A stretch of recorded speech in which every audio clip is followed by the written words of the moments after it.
Well, I decided to actually try to ski today.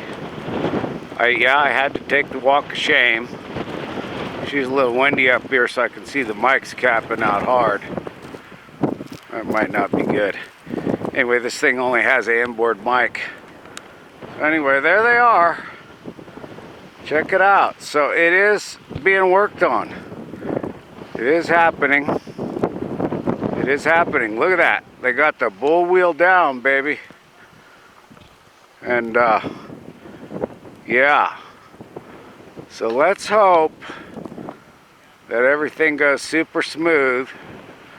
Let's hope it works and get certified to run full speed too, you know.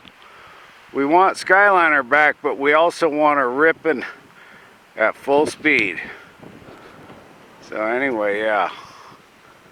There they are. We'll just go back up here one more time.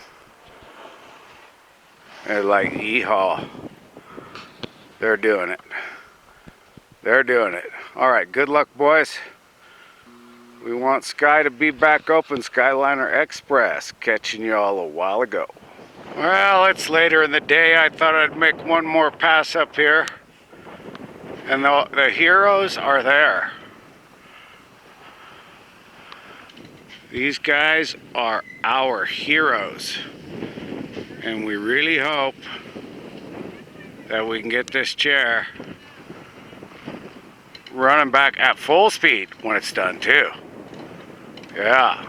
So somebody told me they got the part, or whatever it is.